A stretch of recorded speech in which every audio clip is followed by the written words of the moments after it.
अकोले तालुक्यातील अकोले आणि राजूर पोलीस ठाण्याच्या हद्दीतील सुरू असलेल्या अवैध दारू आणि गुटखा विक्री मोठ्या प्रमाणावर सुरू असल्याचे पार्श्वभूमीवर सामाजिक कार्यकर्ते हेरंब कुलकर्णी यांनी दारूबंदी आंदोलनाच्या वतीने अकोलेतील शासकीय विश्रामगृहावर आमदार डॉक्टर किरण लहामटे यांच्या अध्यक्षतेखाली एक बैठक बोलावली होती।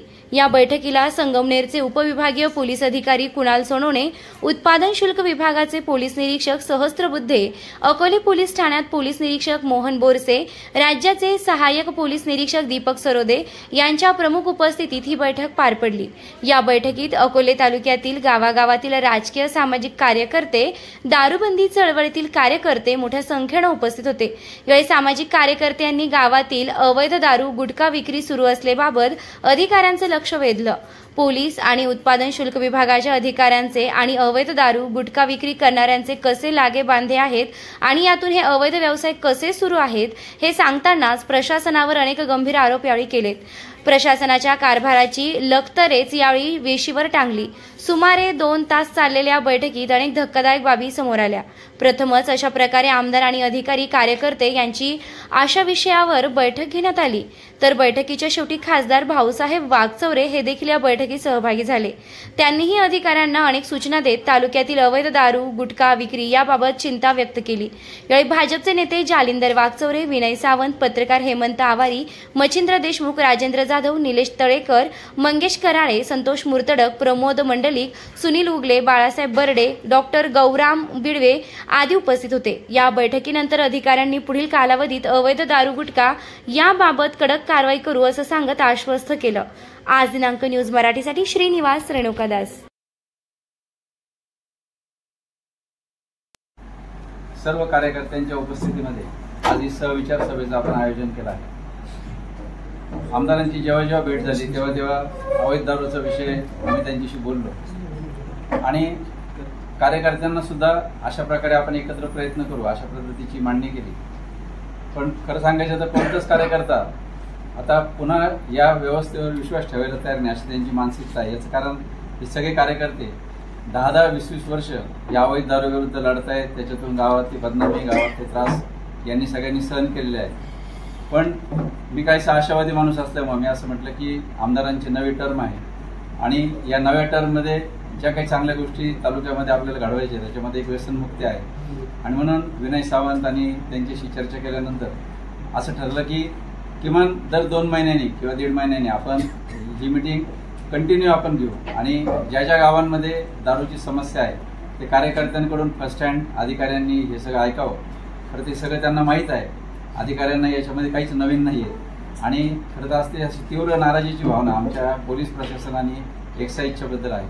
मी गेले 2 दिवस तालुक्यात ठिकठिकाणी फोन करून माहिती गोळा करतो आहे की कोणकोणत्या गावामध्ये अवैध दारू आहे।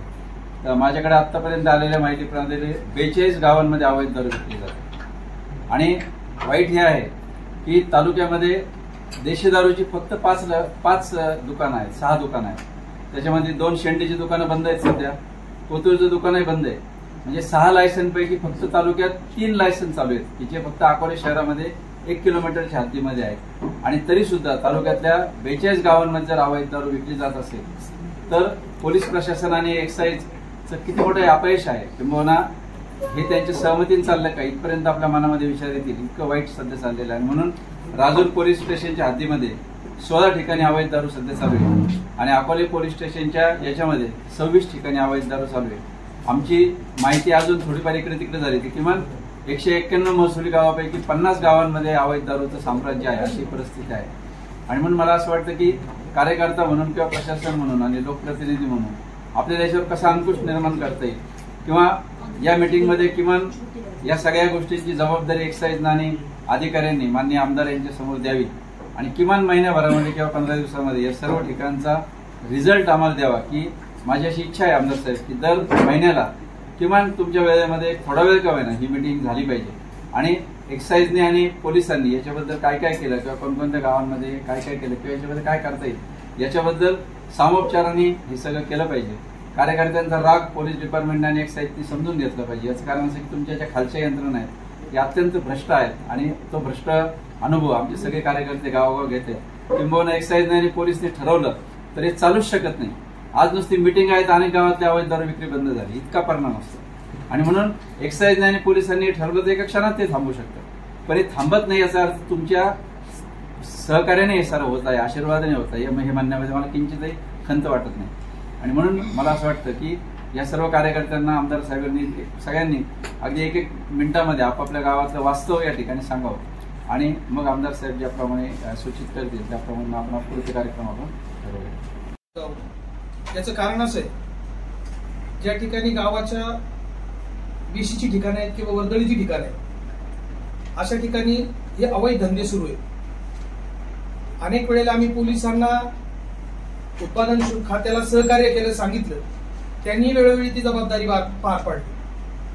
धाडी टाकण्याचं आमदार साहेब काम केलं जातं, दारू पकडली जाते, परंतु त्या ठिकाणी गुन्हा अशा स्वरूपाचा दाखल होतो, कदाचित कायद्यात बदल आहेत की काय माहित नाही, परंतु या सगळ्या माहिती मिळाल्यानंतर काही क्षणामध्ये ते आरोपी बाहेर येतात आणि दुसऱ्या दिवशी पुन्हा आमच्या उरावर असा शब्द मी वापरतो ते पुन्हा समोर येतात. दुर्दैवाची गोष्ट एक आहे की एक 8-10 दिवसापूर्वी मी नगरवरून येताना ब्राह्मणवाड्या गावाच्या जवळ आलो, यात्रा होती त्या गावाची म्हणून काही लोक होते, म्हणून येथे ठिकाणी थांबलो. ब्राह्मणवाड्याचा संजू आला नाही मला वाटतं, तर त्या गावात रस्त्याच्या कडेला अरे म्हटलं इथं दारूचं लायसन कधी दिलं, परमिट रूम, अगदी खुलेआम डॉक्टर साहेब त्या ठिकाणी परमिट रूम सुरू होतं. तर म्हणे मुंबईचे कोणीतरी लोक आलेत आणि सगळं सुरू झालं. दुर्दैवाची गोष्ट, ठीक आहे शहरांच्या ठिकाणी या गोष्टी इतक्या मोठ्या थोड्याफार प्रमाणात होऊ शकतात, मान्य करतो, परंतु राजूर आणि अकोले पोलीस स्टेशनची हद्द इथं इतका मोठा भयानक प्रकार आहे विनयजी, ती गेल्या 8 दिवसामध्ये मी त्या पोहण्याच्या तिथे एका माझ्या मित्राकडे मुंबईवरून म्हणून गेलो होतो. संध्याकाळी आपल्या त्या देवीचं मंदिर आहे ना आंबोळच्या वर घाटाच्या वर गेल्यावर, तर तिथं त्या उजव्या बाजूला मोठा पण कमीत कमी 70 ते 80 मोटरसायकल तिथं होत्या. मग तपास त्या पिणारे बाहेर बसले, सहज त्याच्यात काही मित्र होते, त्यांना तपास म्हणले काय भानगडे, त्यांनी सांगितलं साहेब इथं ते आता दारूचं दुकान सुरू झालंय.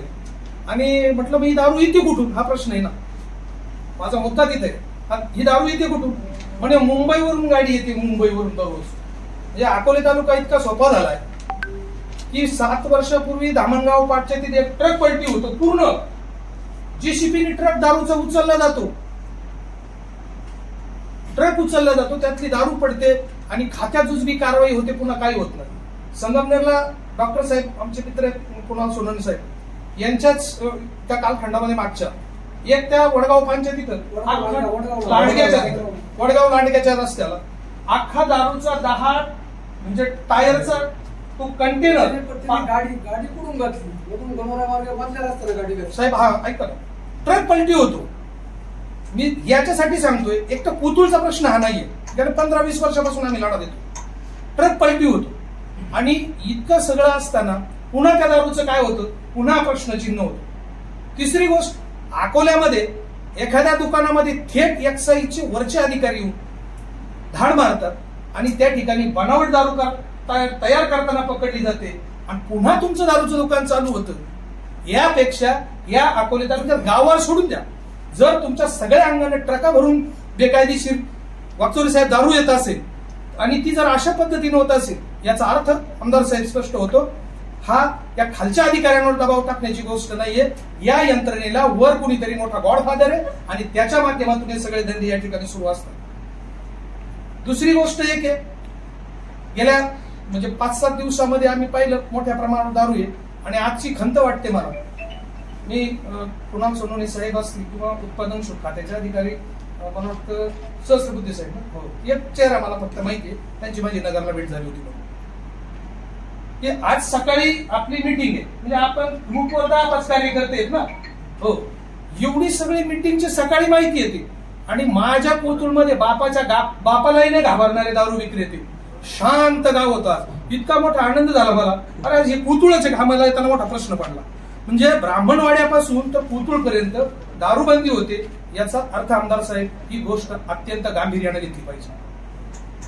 मोठ्या अधिकाऱ्यांवर जसं हेरम म्हणाला की मोठ्या अधिकाऱ्यांवरती आमचा नाही, पण खाली जी छोटी यंत्रणा आहे त्या छोट्या यंत्रणेकडे अधिकाऱ्याने गांभीर्यपूर्वक लक्ष दिलं पाहिजे. आम्ही मागच्या वर्षी देखील मला वाटतं डॉक्टर विजय सूर्यवंशी कमिशनर होते, आपली त्यांच्याशी चर्चा झाली. कांतीलाल उमाप कमिशनर होते, त्यांच्याशी आपली 2-3 वर्ष त्यांनी आपल्याला खूप चांगलं सहकार्य केलं उमाप साहेबांनी.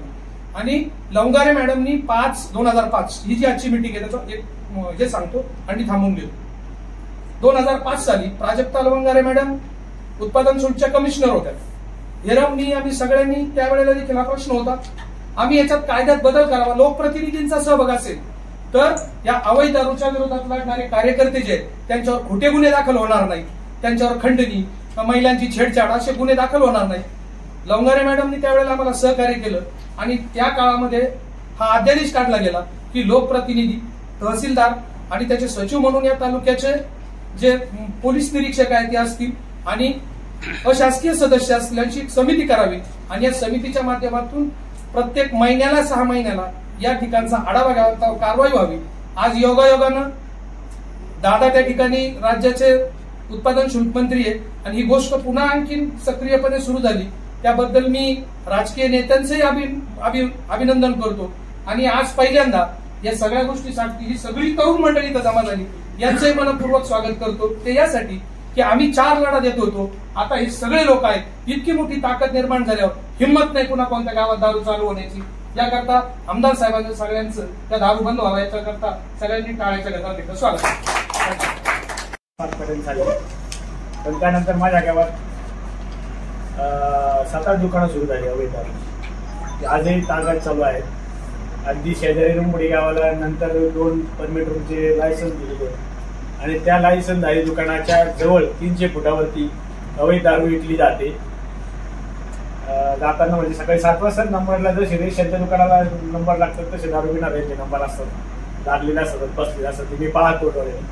पण आता आम्ही इतके दिवस लढा करून आता आम्ही जवळजवळ थकलेलो आहे. आमचं वय आता आम्ही 60कडे चाललेलो आहे. इतक्या वर्ष आम्ही लढा दिलेला आहे, तर त्या 30-1 वर्ष तो लढा देतोय आणि एवढे दारू आमच्याकडे विकली जाते. ही फक्त इंदुरी फाटा आणि इंदुरी गाव, मी जाणीवपूर्वक सांगतो, आमच्या अख्ख्या जगाच्या पातळीवर आमच्या गावाचं नाव आहे. पण फक्त इंदुरी फाटा आणि इंदुरी गाव या गावाची जरी दारू विक्री बंद झाली अवैधपणे तरी निम्म्या तालुक्याची दारू बंद होईल असं माझा ठाम विश्वास आहे. आणि याच्याकडे तुम्ही गावाकडे लक्ष द्यावं, इंदुरी फाट्यावर आणि इंदुरीवरती. जर इंदुरीची दारू बंद झाली तर निश्चितच निम्म्या तालुक्याची दारू निश्चितच बंद होईल असं मला वाटतं. डोंगरगाव तालुका अकोले. खरं तर आजची मीटिंग सरांनी आणि दोन्ही शिक्षक वर्ग आणि खूप चांगल्या पद्धतीने आजची मीटिंग सुरुवात झाली. खरं तर आमदार महोदय गेली 10-12 वर्षापासून ही टीम सगळी दारूबंदीवरती काम करते. सगळीच तरुण मंडळी आणि तुमच्याकडे खूप अपेक्षा नाही, या तालुक्यामध्ये सगळे जनता बघते. माया माऊलींचं इतकं म्हणणं आहे, आमदार साहेबांनी खूप चांगल्या पद्धतीने सामाजिक चांगल्या पद्धतीने विकासाचं काम केलं, तशाच पद्धतीनं हे काम करणं गरजेचं आहे, याच्यावरती काम होणं गरजेचं आहे. आणि मला सांगायला या ठिकाणी खेद पण असं वाटतंय, 2009 पासून आम्ही सगळेच जर काम करत असतो याच्यावरती काम करतोय. म्हणजे डिपार्टमेंटला सगळ्या पातळीवरती आम्ही आजपर्यंत म्हणजे उत्पादन शुल्क असेल, SP असेल, त्यानंतर उत्पादन शुल्काचे अधिकारी मंत्री महोदय असतील, यांच्यापर्यंत आम्ही पाठपुरावा केलेला आमचं एकमेव डोंगरगाव आहे. आणि हे सगळं असताना माझ्याकडे सगळे आता डॉक्युमेंटली म्हणजे माझ्याकडे कागदपत्रे एवढं करूनही स्वतः आमदार महोदयांनी जनसंवाद यात्रेमध्ये त्या ठिकाणी जेव्हा गाव पातळीवर जेव्हा ते आले आणि तिथल्या महिलांनी, आमदार महोदयांना माहीत आहे छोट्या छोट्या महिला होत्या, ज्या विद्यार्थिनी होत्या, त्यांनी आमदार महोदयांना सांगितलं, तर आमदार महोदयांनी त्या ठिकाणी आश्वासन दिलं होतं गावाला की गावातली दारू आपण बंद करू सगळ्यांच्या सहकार्याने. आजही येताना मी जेव्हा आमच्या गावामध्ये चर्चा केली, अक्षरशः इतक्या महिला म्हणे आम्ही सगळे येतो, परंतु आता आम्हाला विनंती अशी करायची प्रशासनाला का दारूबंदी कशाचं होत नाही आता. म्हणजे आमचं म्हणणं काय, अवैध दारूबंदी बंद झाला पाहिजे. आणि जर प्रशासकीय पातळीवर आम्ही सहकार्याच्या भूमिकेने आंदोलनाच्या माध्यमातून जर तुमच्याशी मागणं मागतोय, तुमच्याकडे अधिकार आहे, तुमच्याकडे नियम आहे, तुमच्याकडे काहीतरी कायद्याचा अधिकार असताना जर तुमचे हात बांधलेले वाटत असेल जर आम्हाला, तर त्या महिलांचं म्हणणं आहे मग आता आम्ही नेमकी करायचं काय. अतिशय उद्विग्न अवस्थेमध्ये एका महिलेने मला बाईट दिली, त्याच्यानंतर 4-5 महिला आमच्या तिथे बोलतात काय याच्यावरती पर्याय काय. अक्षरशः त्या महिलेचं म्हणणं आलं, सर सोनवणे साहेब असेल किंवा चतुर्वेदी साहेब आणि बोरसे साहेब, तुम्हाला विनंती, त्या महिलेची जर तुम्ही बाईट मी आज घेतली सकाळी 4-5, त्याच्यातली एक महिला अशी म्हटली साहेबांना म्हणत होतं दारू बंद करता येत नसेल तर आम्ही प्यायला सुरुवात करू का? त्याच्यापेक्षा काय आता म्हणायला पाहिजे, कारण की आम्ही लिगली म्हणतच नाही, पण जे अनलिगली ते तरी बंद करावं. कारण की इतकी भयानक अवस्था आमच्या गावामध्ये. याचं कारण आमच्या गावामध्ये आता 30% आदिवासी समाज आहे आणि तो आदिवासी समाजाला ना जमीन ना जुमला रोजगार आम्ही वरती काम करणारे माणसं सगळे, आणि त्यांचं ना मुलांच्या शिक्षणाकडे लक्ष ना कुठला चांगलं त्यांना पिढी घडवण्याचा त्यांचा मानस. आणि असे जर मुलं 17, 18, 12, 13 वर्षाचीच मुलं आता दारू प्यायला शिकून राहिली, उद्या भविष्यात आमच्या गावामध्ये खूप भयानक अवस्था निर्माण होऊ शकते. त्यामुळे आमची विनंती, आमचे सरपंच महोदय, त्याच्यानंतर उपसरपंच आहे, आम्ही सगळ्यांनी नगरपर्यंत तुम्हाला हे पत्र आम्ही देतो. अजून आमच्याकडे माझ्याकडे एवढी फाईल आहे सगळी 2009 पासूनची. आता याच्या पुढचं सर तुम्हाला पण म्हणणं आहे, माझं पण, का आपण याच्यापेक्षा जास्त काम नाही करू शकत. जर ज्या प्रशासनाला आपण अधिकार दिले कायद्याने, त्यांचे जर हात बांधले जात असेल, यांचं जर त्या ठिकाणी जर मी होतो कुठंतरी काहीतरी आपल्याला 19-20 वाटत असेल तर मग आपण कशाला अंगावर घ्यायचं कुणाला. यामध्ये माझी विनंती तुम्हाला सगळ्यांना, कुठं दारू चालू आहे, कशी चालू आहे, हे सगळं तुम्हाला डिपार्टमेंटला सगळ्यांना माहिती आहे. तुम्हाला आता याच्यापेक्षा काय कोऑपरेट करू, आम्ही आमचे सरपंच आणि उपसरपंच 3दा आम्ही पकडून दिले आणि पंचनामे केले, स्वतः साक्षीदार झाले. आजही कोर्टापर्यंत गेलो, काहीच झालं नाही. म्हणजे आम्ही आता या भूमिकेत आहे सर, आपण कुठे थांबून घ्यावा, यापेक्षा दुसरं काहीच नाही. त्यामुळे माझी नम्र विनंती आहे प्रशासनाच्या सर्व अधिकाऱ्यांना, आपण अकोला तालुक्याच्या ऐवत दारू व्यवसाय कठोर अशी भूमिका घ्यावी, आम्हाला सहकार्य करावं आणि 2 पावलं या चांगल्या कामासाठी नक्कीच पुढे राहू. या ठिकाणी थांबतो. विकास होत राहण्याचे अवैध धंदे. साहेब, आम्हाला असं लक्षात आलं की महसूल विभाग आहे, महसूल विभागात त्यांचे तलाट्यांकडे ना त्यांना काही सिक्युरिटी ना काही, पण ती तर चोख काम करते. कुठं वाळचा खडा जरी खाल्ला ना तर ते कुठल्या 15 मिनिटात तिथं असतात. आणि तेच नाही साहेब, पहाटे 5 वाजता पोलिसांचे आपले पोलीस सुद्धा वळते ट्रॅक्टर मागे पकडण्यासाठी पहाटे 5 वाजता येणार आहे. मग ज्यावेळेस आम्ही आम्ही ज्या प्रकरणात काम करीत होतो त्यावेळेस पोलिसांकडे गेलं, हो हे आमचं काम नाही, हे काम ऍक्सिडेंट झाल्याचं, तुम्ही त्यांच्याकडे गेलं तर त्यांनी म्हणतात नगर बसून तर तुमचं नगरावर आम्ही एवढा वागे, आम्ही 8 लोक आहे, आम्ही काय करू. म्हणजे काय तर आम्हाला हातात घेता येत नाही, ज्याच्याकडे मांडावतो तिकडे लावतो. आणि जर पोलिसांचं वाळू वाहतुकीचं काम नसत तर पोलीस किती असू दे 30-35 पोलीस आपल्याला, पण पोलीस पहाटे 5 वाजता आमच्या जिकडे वाघ येतात नाही ना तिकडे पोलिसात एक माणूस येतात. मी स्वतः पाहिजे म्हणजे तिकडं काय समजा इकडं त्यात काही प्रावधान नाही. इकडच्या महिन्यामध्ये आम्ही स्वतः दोघं सरपंच काम सोडून दिवस कोर्टात बसलो, का दारूवाल्याचा माल पकडून दिला. आम्ही स्वतः आयविटनेस झालो, स्वतः पोलिसांना पंचनाम्याला राहिलो, कारखान्याला गेलो, दिवस इथं कोर्टात येऊन बसतो आम्ही काम सोडून सगळं, पण तरी त्याला काही झालं नाही. आणि तिकडं मात्र अशा ठिकाणी जो गावातल्या माणसात असतं नाही तिथं पोलीस वळत ट्रॅक्टर आलेले आमच्या गावामध्ये. कुठून माहिती मिळती, कशी मिळती, त्यावेळेस पोलिसांचं महसूलचं काम असतं का. आणि अक्षरशः गोरगरीब लोक घरकुल वाळू कुणी खायला नेत नाही साहेब, जरी शासनात असं नियम का कुणी प्यायला नेत नाही. जी वाळू यांच्या वातावरण टाईटमुळं, जी वाळू ज्या गरीबाला घर बांधायला पाहिजे त्याला 5-8 हजार रुपये ब्रास नाही घ्यावा लागते, त्याचा तोटा त्याला जवळ बसू राहिलाय. यांना कोणाचंच काही होऊ नाही राहिलं. सत्य परिस्थिती आहे, शासन याचा विचार करायला पाहिजे. आणि जर एवढं वाळूच्या बाबतीत जिकडे जातं तर पोलीस सगळे जर एवढे टाईट असत तर दारूच्या बाबतीत का असं होत नाही. दारूचं तर 4-4 ठिकाणी 5-5 धंदे, 1 मिनिट बंद नाही, 1 मिनिट बंद नाही. दामटी फाट्यावरती चला बघायला, आता ह्या मिनिटाला सगळं चालू असणार आहे. दुकान टाकून चालू आहे. आता 2 ट्रॅक्टर टेलर तेवढा क्वार्टर मिळतील. तुम्हाला पुरावा काय पाहिजे, ह्या गोष्टीचा तुम्हाला पुरावा काय पाहिजे सगळं माहिती असून सुद्धा याच्यामध्ये आम्ही स्वतः थांबलो. आम्ही काय करणार शेवटी, आम्हाला आहे सगळ्या गोष्टी, याच्यावरती तुम्ही सगळं भारी विचार करायला पाहिजे करावी आणि त्या मिटिंगला उपस्थित राहून संबोधित करावं. अशी मिटिंग मी माझ्या कार्यक्रमामध्ये पहिल्यांदा. अर्थातच आमदारांची कार्यशैली पाहिल्यानंतर तालुक्याला त्यांच्याकडून आणि विशेषतः महिलांना त्यांच्याकडून अपेक्षा वाढलेल्या आहेत. मला एक गोष्ट बोरसे साहेब आपल्या सगळ्यांच्या निदर्शनास आणून द्यायची आहे. माझ्या गावामध्ये 12 देशीची दारू दुकानं होती. ज्यावेळेस आमची ग्रामपंचायत बॉडी आली त्यावेळेस 12 दुकानं होती आणि कमीत कमी 6-7 जण गांजा आमच्या गावामध्ये विकत होती. ही परिस्थिती होती. जर ग्रामपंचायतने ठरवलं तर दारू बंद करणं फार अवघड नाही अशी माझी भावना. अवघ्या 3 महिन्यामध्ये आम्ही पूर्ण दारूचा नायनाट गावामध्ये करून टाकला. आज 71% लोक आमच्या गावामध्ये दारू पितात. म्हणजे पिण्याचं प्रमाण सुद्धा आम्ही कमी करू शकलो.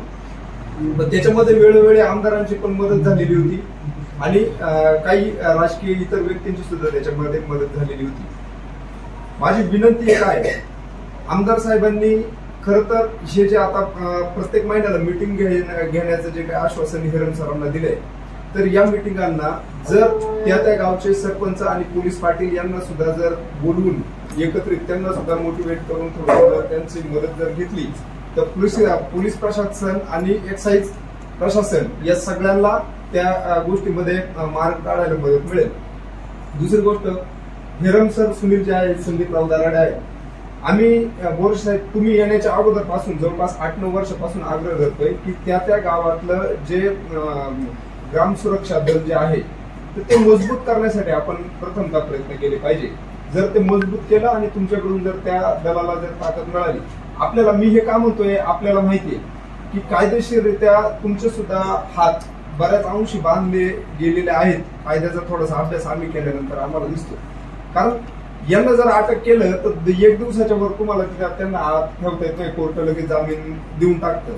आणि त्याच्यामुळं ह्या जे काही 2 नंबरची दारू विकणारे जी लोक आहेत यांची ताकद इतकी वाढलेली आहे. आता काल परवा आपण जर कळसचं प्रकरण जर पाहिलं, त्या प्रकरणामध्ये त्या समोरच्या महिलेची इतकी ताकद वाढून गेलेली आहे तर तिला ना पोलिसांची भिस्त राहिली, ना लोकप्रतिनिधींची भिस्त राहिली, ना त्या गावच्या ग्रामपंचायत बॉडीची भिस्त राहिलेली. महिलांच्या बाजूने कायदे इतके आहेत. आता ही जी काही 42 गावांची जी काही लिस्ट आता आमदार साहेबांसमोर हिरम सरांनी ठेवली, तर या गावांमध्ये आता जवळपास 19 पेक्षा जास्त गावांमध्ये महिला दारू विकतात. आणि ह्या महिला अशा आहेत की त्यांना जर कोणी अडवायला गेलं तर महिला त्यांच्यावर बलात्काराचे किंवा इतर आरोप गुन्हे दाखल करू म्हणून त्यांना त्रास देत असतात. बोरसे साहेब, कळसच्याच प्रकरणावर मी पुन्हा एकदा प्रकाश टाकण्याचा प्रयत्न करेल. त्या प्रकरणामध्ये माझी व्यक्तिगत नाराजी पोलीस प्रशासनाबरोबर आहे. त्या ठिकाणी खरं तर त्या प्रकरणाची, आता मला माहित नाही तुम्ही किती खोलात गेला, पण पूर्णतः त्या प्रकरणाचा अभ्यास करून त्या महिलेवर एक चांगला गुन्हा दाखल व्हायला पाहिजे होता, जिच्यावर 7-8-10 गुन्हे ऑलरेडी दाखल आहेत. आणि कळस सारखं एवढं मोठं गाव की एकटी बाई ब्लॅकमेल करते, तर ही अत्यंत वाईट गोष्ट आहे. मुळा विभागाच्या 1-2 मिनिटं माझं पूर्ण करतो. मी मुळा विभागाच्या वतीनं विनंती करेन, कोथरूडचं लायसन आता सील झालेलं आहे. या मिनिटाला ते बंद होण्यासाठी लोकप्रतिनिधींना माझं आव्हान आहे की ते पूर्णतः बंद होण्यासाठी जर आपल्याला काही अपील करता आलं तर आपण प्रयत्न करावे. पण आज आंबोळच्या शिववर एक बिअर बार चालू झालेले आहे जे 13 गावांना जोडतं. म्हणजे कुंडलिक गंभीरे म्हणून एक व्यक्ती आहे आमची, त्यांनी हॉटेल चालू केलं आणि तिथं साहेब DR देशमुख पेक्षा जास्त बॉक्स दिले.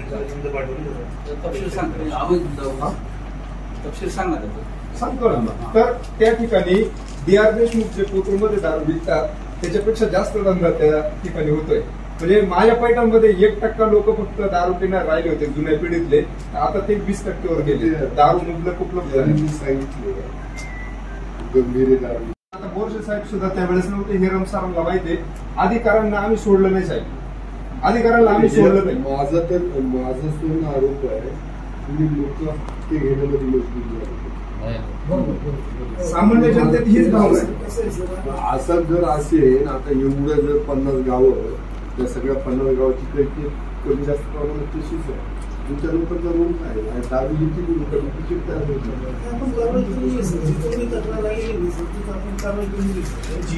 आणि याच्यामध्ये आमदार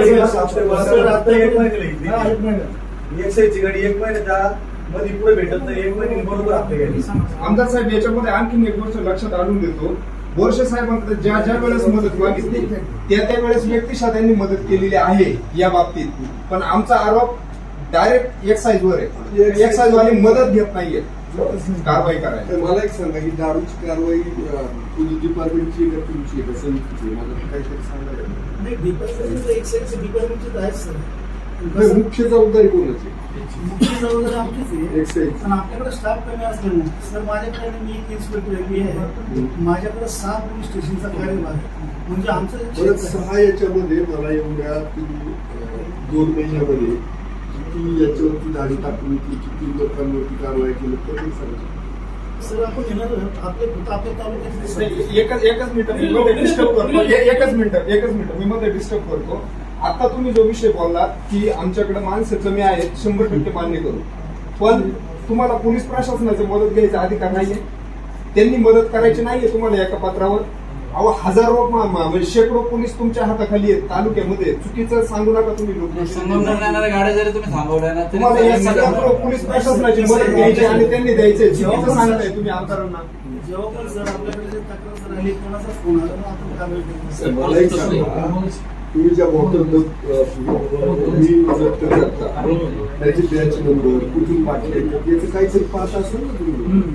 कसं तसं तो जो प्रोडक्शन होतं ना सर, एका जर प्रोडक्शन संजीवनीचं जर असेल एका गाडीमध्ये येणं साधारण कमीत कमी ना ते 10,000, 1 लाख बल्क जो असतो सेम बॅग आणि तो इथंच नाही सर पूर्ण जिल्ह्यामध्ये असतो. म्हणजे तुम्ही जर कितीचं प्रोडक्शन झालं पण ज्याचं उचललं तो सांगत असेल ना की याच्याकडून घेतली त्याच्याकडून घेतली या दुकानातून घेतली. तुम्ही त्या दुकानावरती कारवाई करायला पाहिजे. एवढ्या मोठ्या प्रमाणामध्ये दारू विक्रीला पण काहीतरी असेल ना, काही 1 क्वार्टर द्यायची 10 क्वार्टर द्यायची काहीतरी असेल ना. 12 बाटल्या द्यायची. आमदार साहेब एका गाडीवर 23 वेळा केस झाली, पण अजूनपर्यंत ती दारू वाहतूक करणारी बोलेरो सस्पेंड झाली नाही. ही ह्या तालुक्याचं दुर्दैव आहे. मग आता ती बोलेरो पहिली सस्पेंड व्हायला वस्तुस्थिती अजून त्याचा तो ड्रायव्हर आत घालायला पाहिजे, त्याच्या तडीपारी व्हायला पाहिजे. तुम्ही लोक काहीच करत नाही. आणि संगमनेरवरून गाड्या भरून येतात. संगमनेरच्या गाड्या थांबू शकतात ना, संगमनेर ऑफिस आहे त्यांचं. पुढचे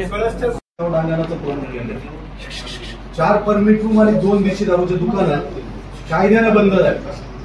परंतु 2005 ते 2000 आज 25 चालू आहे. 20 वर्षामध्ये सुरुवातीला विश्वासराव नांगरे पाटील होते तेव्हा एकदा दारू बंद होती.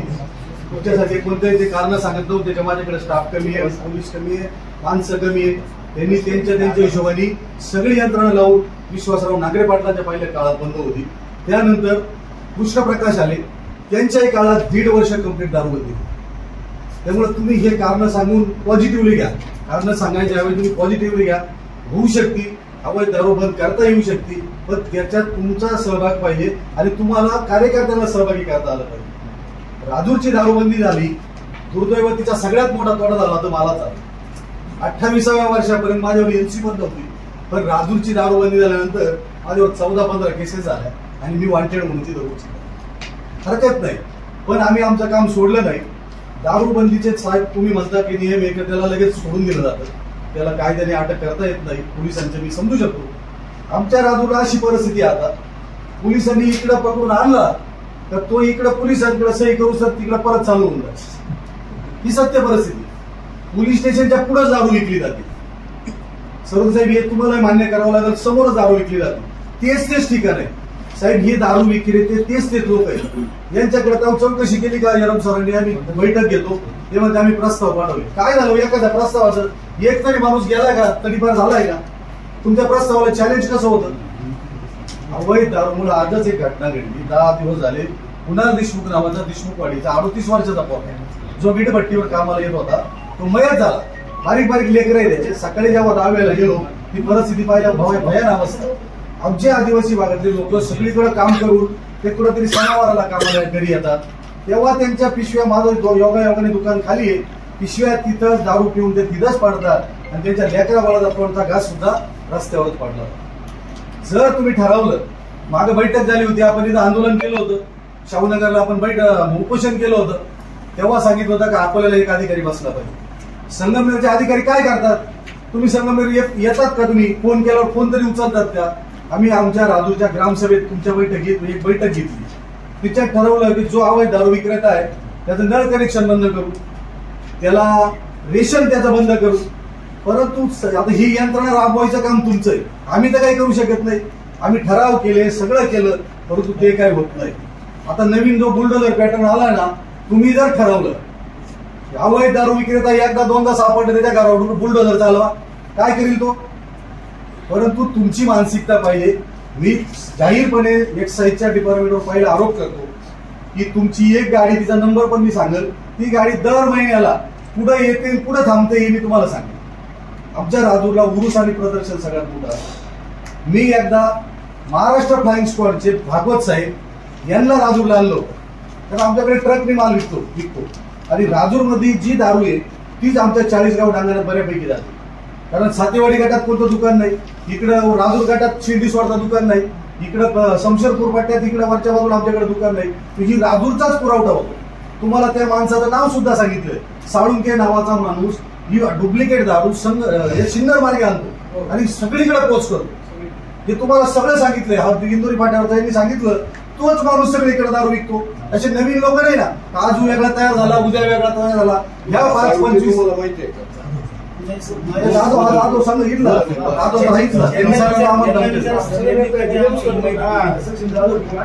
सांगितलं का मला तो माझं म्हणणं काय ती माहिती देऊ. ही सगळी दारू तिथून विकत परत, बरोबर. ते जे लोक पिलेले असतात, मी पुराव्याविषयी सांगतो, मी कधी म्हणून बोलत नाही. तुमची दारू कुठे जप्त केली दारू कुठे, तिला पद्धत आहे का नाही का एखाद्या ठिकाणी ती नष्ट केली पाहिजे, त्याचा पुरावे तयार केले पाहिजे. कधी केलंय का असं? एक मिनिट तुम्ही पण आलेलं होतं, तुम्ही मला फोन केलेला आणि कारवाई केली केल्या काय केली त्याच्यानंतर ती जप्त केली दारू ती आम्ही थोडं काय तिथं सायकल थोडी नाश करत असतो. ती काय गावठी दारू कुठं केली सांगा ना साहेब, गावठी केली आम्हाला सांगा. हे मोठा गोड बंगाल 100 गोड बंगाल आहे. तुमचं म्हणणं आहे ना, तुम्ही माझं ऐकून घ्या का ती जी दारू आपण जे जप्त करतो ती आपण एफआयआर मध्ये नोंद करत असतो, त्याच्यानंतर आपण एफआयआर दाखल करत असतो. 400 दाखल होती. त्या केसचा ज्या दिवशी निकाल लागतो त्या दिवशी त्या केसचा जो मुद्देमाल आहे तो नाश करण्यात. असं काही कुठं किती इतकी दारू इतके बॉटल ह्या बॉटल जप्त केल्या आणि तितके नष्ट केल्या आहे का असं? ऐका, आता तुम्ही शेवटची कारवाई मला संघ उडायला वेळ नाही, राजूरला बसायला वेळ नाही, स्टाफ कमी ऑफिसला असता तुम्ही सगळं. काही माझ्या लोकांनी माहिती घेतली, तिथल्या ऑफिसला तुम्ही सापडत नाही. तुमच्या याच्याकडून अधिकाऱ्यांकडे माहिती मागवतो तुमची. कारण मला वाटतं मी तुम्हाला याबाबत एकदा दोनदा फोन केला तर तुम्ही लोक काय सगळा बडगा ह्या पोलीस अधिकाऱ्यांवरतीच येतो. तुम्हाला आज प्लॅन द्यावा लागेल, हे किती दिवसात बंद करणार. हा नाही तर सुट्टी नाही. सर्वांना एकच विनंती करतो, पॉझिटिव्हली घ्या आणि खरंच बंद होऊ शकतं. आमदार साहेब तुमच्या बरोबर, आम्ही सगळे तुमच्या बरोबर आहे. त्या गावात मिटिंग घ्या, थोडं पायाला बिंगरी बांधा, महिनाभराच्या आत सगळी दारू बंद करू. आणि यांच्यावर साहेब तुम्ही पोलीस डिपार्टमेंट मार्फत आहे ना, यांचे खरंच माझं ठरलं होतं की पीडब्ल्यूडी मार्फत यांच्या घरा अतिक्रमणात असतं तर पाडले पाहिजे. आहे ना राजूरला तशी परिस्थिती, यांच्याकडे पुढे काढली, यांच्या काळजा घ्यावर तशी तरतूद असेल तर तरतूद आहे ना, तशी तर यांनी ठरवलं काही होऊ शकत. तुम्हाला एक सांगू टाका तुम्ही मनावर घ्या साहेब, सोडून साहेब तुम्ही यांना मोटिवेट करा. होईल कोण एबीसीडी व्यक्ती कोण साळून घे का टाळून घे त्याचं पण नोंद घ्या.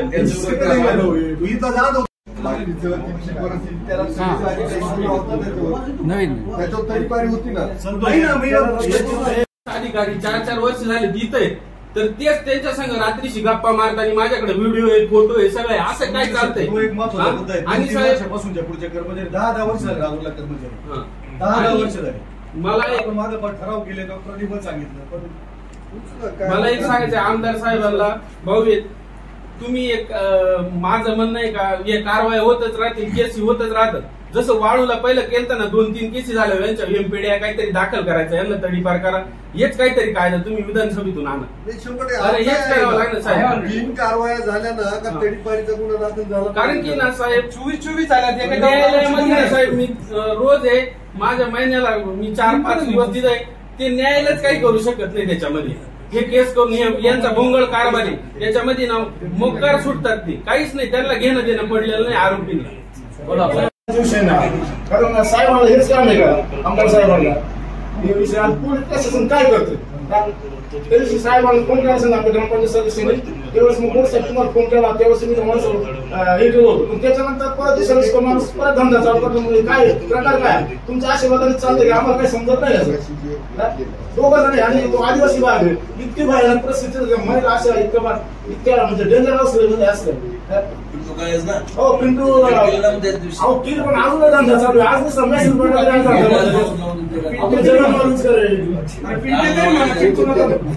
तुम्हाला बऱ्याच वेळा समजा साहेब तुम्हाला करतो कारवाईच होत नाही. जे कॉम्प्लेक्स आहे त्यात सुद्धा दारू विक्री चालू जालिंदर भाऊला ते माहिती. कुठली कारवाई होत नाही. शमशेरपूरमध्ये राजरोसपणे चालू आहे, टाकळी 2 ठिकाणी चालू आहे, केळीमध्ये 2 ठिकाणी चालू आहे, कोंबाळण्यात 1 ठिकाणी चालू आहे, खिरोड्यात 3 ठिकाणी चालू आहे. ठीक आहे, आता हा डेटा आम्ही देण्याची हेरम सरांनी मी किंवा आम्ही सगळ्यांनी देण्याची काही गरज नाही. खरं तर एकतर आपण सगळेजण कायद्याला मानणारे आहोत म्हणून इथे मीटिंगमध्ये. आपण जर कायदा हातात घेणारे असतो तर 2017ला 500 महिलांना घेऊन मी आंदोलन शमशेरपूरला केलं होतं. जवळपास 5-7 लाखाची दर रस्त्यावर फोडली होती. आत्ताच विषय जसा संतोष भाऊनी मांडला तो प्रसंग बोरसे साहेब त्यावेळी घडला होता. तुमचं काम चांगलं आहे, तुमच्यावर नाही बोलत, पण त्यावेळी प्रसंग असा घडला होता आमदार साहेब, जवळपास 50-60 बॉक्स दारू शमशेरमधून मी दिली आणि ज्यावेळी गुन्हा दाखल करायला अकोल्यात मी येतो, हेरम सर तिथं आले होते सगळं मिटवायला. रस्त्यावर सगळी दारू वाहत होती. अकोल्यात आलो तर 15 बॉक्स होते, 50 मी तिथनं दिली होती. काय होतं, ही परिस्थिती आमच्यावर घडलेली, हे सगळे प्रसंग घडलेले. आता विषय असा आहे का एकतर हे जर त्यांच्या अधिकाराचा वापर करून गोष्टी करणार असेल तर ठीक, कारण महत्वाचा पार्ट असा आहे की ही लोक, मी अगदी प्रामाणिकपणे सांगतो, अगदी देवाची शपथ देऊन सांगतो, यांना जेवायला घालणारे, यांचा पाहुणचार करणारे तेच लोक असतात गावांमध्ये. ही रियालिटी आहे, हे लपलेलं नाहीये, आपल्याला सगळ्यांना माहिती. त्यांनी त्यांच्या अधिकाराचा वापर करावा, प्रामुख्याने एक्साईजने वापर करावा. हेरम सर, आपण मागे आता पोलीस स्टेशनला मिटिंग केली होती, अत्यंत खालच्या शब्दात आपण बोललो होतो की हे लोक, खूप वाईट गोष्ट डीवायएसपी साहेब मला बोलावं लागतं आज आमदार साहेब तुमच्या पुढे, हे लोक हे जर जेवायला गेले ना, प्रशासनाचे लोक अधिकारी एखाद्या ढाब्यामध्ये, हे लोक त्यांना थुकून खाऊ घालतात. त्या लोकांना एवढा राग असतो यांचा, का असतो ते आता तुम्हाला माहिती. हे का थुकून खाऊ घालतात त्यांना हे मला माहिती. ही रियालिटी तुम्हाला सांगतो आज, ही अगदी रियालिटी आहे. त्यामुळे माझ्या यांच्याकडे अपेक्षा, आमच्यासारख्या माणसांनी उद्या, रेणुकादास असतील, बाकी सगळेजण असतील, आम्ही उद्या आमदार साहेब आहोत, तुमचं काम सरळ आहे. परंतु उद्या जर आमच्यासारखे माणसं लाईव्ह जाऊन त्या ठिकाणी बोलायला लागली, लाईव्ह गोष्टी बाहेर आणायला लागली, तर त्याचा त्रास त्यांनाही होईल. विनाकारण तुमचा त्याच्यात हात नसताना तुम्हालाही त्रास होऊन जाईल या गोष्टी. त्यामुळे माझी व्यक्तिगत अशी अपेक्षा आहे की यांनी कारवाई सुरू करावी. आपल्याला लोकेशन देण्याची गरज नाही. हेरम सरांनी आताच एक विषय इतका चांगला घेतला समशूरमध्ये, त्या महिलेला मी स्वतः आता चहाची टपरी शिफ्ट करून, एका महिलेचा नवरा काही वर्षांपासून दारू विकत होता, त्याचा मृत्यू झाला, त्याला 3 लहान मुली आहे. हेरम सरांनी 25,000 रुपयाची चहाची टपरी तिला त्यांच्या नेतृत्वाखाली दिली. आम्ही उद्घाटन केलं. तिने दारूचं दुकान बंद करून तिने आता चहाचं दुकान चालू केलं. ही गोष्ट आम्ही तुला सपोर्ट करतो. परंतु बाकीच्या ज्या लोकांच्या जिभेला कुठे रक्त लागलेलं आहे, गोरगरिबांचं आयुष्य उद्ध्वस्त करताय, संतोष भाऊ म्हटल्याप्रमाणे मोठ्या प्रमाणावर डुप्लिकेट दारू विकली जाते. मग हे कोण सांगते, आपण काय दारू पित नाही, पण पिणारे सांगतात की या दारू मी चढत नाही, किंवा पिलं तर दुसऱ्या दिवशी सकाळी परत प्यावी वाटते, का तर ते स्पिरिट आहे. स्पिरिट पाजताय, अनेक लोक रस्त्यावर मरून पडलेले. आणि दुसरा सगळ्यात महत्वाचा पाठ बोरसे साहेबांना माहिती, तो म्हणजे याच्यामुळं कोयता नावाच्या आमच्याकडे गँग सुरू झाल्या सर, आणि तरुण 18 आणि 20 वर्षाची मुलं गुन्हेगार झाली. एक्साईजनी खरं तर हा विषय गांभीर्याने घ्यावं. हे तुमचं झालं एफडीए सारखं. एफडीए वाले म्हणतात जिल्ह्यात आमच्याकडे 3च कर्मचारी, त्याच्यामुळे भेसळचं दूध पकडते, तुम्ही म्हणता आमच्याकडे 7 कर्मचारी. त्याच्यामुळे हा प्रकार बंद करा तुम्ही. आम्हाला ही बालिश कारणं द्यायची बंद करा. तुम्ही एक दिवस जरी एक विभागात दिला ना आमच्याकडे, शमशेरपूर, राजूरला, अकोल्याला, देवठाणला, इकडं, तरी तालुक्यात कंट्रोल होईल. त्यामुळे तुम्ही त्याच्यामध्ये कुठल्याही ऍडजस्टमेंट बंद करून प्रामाणिकपणे काम करा. अन्यथा आम्हाला सगळ्यांना ग्राउंडला उतरायला लागेल. ती वेळ आमच्यावर कुणावर आणू नका. आम्ही कायद्याला मानणारे आमदार साहेबांच्या, हेरम सरांच्या किंवा वागचौरे साहेबांच्या विनंतीला मान देऊन इथं आलेलो आहोत. आम्ही ज्या पद्धतीने प्रामाणिकपणे आलोय, दर महिन्याला साहेब म्हणताय मिटिंग घेईल, आम्ही असेच येऊ. परंतु तुम्ही जर कारवाई करणार असाल, आम्ही ग्राउंड लेवलला उतरू. आम्ही या सगळ्या गोष्टी लाईव्ह आणू, तोडफोड करू. परत म्हणणं का तोडलं का आणि फोडलं का, आमची तयारी आहे फोडायची. बरोबर, परवानगी घ्या तुम्हाला 2 दिवसामध्ये या सगळा कार्यक्रम आणि कायदा हातात घ्यावा लागेल. की ग्रामीण भागामध्ये वाईट परिस्थिती निर्माण झाली, कायदाच हातामध्ये घ्यावा लागेल. दारूचा धंदा आहे, तिथं ते दारू लग्न करतात. माझ्या लहान लहान मुली आहेत, त्यांना जर बोलायला गेलं तर मी साहेबांना, सोनवणे साहेबांना एक अर्ज करता, डेप्युटी साहेबांना अर्ज केलेले, पोलीस स्टेशनला भरपूर अर्ज केलेली याविषयी, तो दारूचा धंद्याचा त्रास होतो म्हणून. त्यांनी त्या दिवशी अक्षरशः आम्हाला एवढी बेदरम मारहाण केलेली. आपल्याला बातमी आलेली, मला 6 टाके पडलेले, तिथे 6-7. माझ्या आईचा हात फ्रॅक्चर केलेला, माझ्या मिसेसला मारले, त्यांचे हात मोडलेले, गव्हांडी. आणि अक्षरशः कोणतीही कारवाई होईल नाही. आजही मोकट ही बाई सर म्हणते पोलिसांना हत्ती देते, कोणाला काय करायचं करा.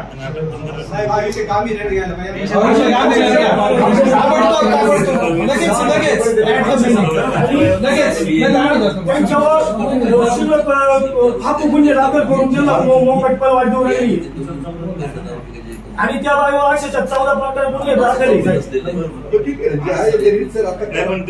उघड्यावर आलेले अनेक तरुण मुलं लहान लहान मुलं दारूमुळे व्यसनी झालेले आणि ते मृत्युमुखी पडलेले.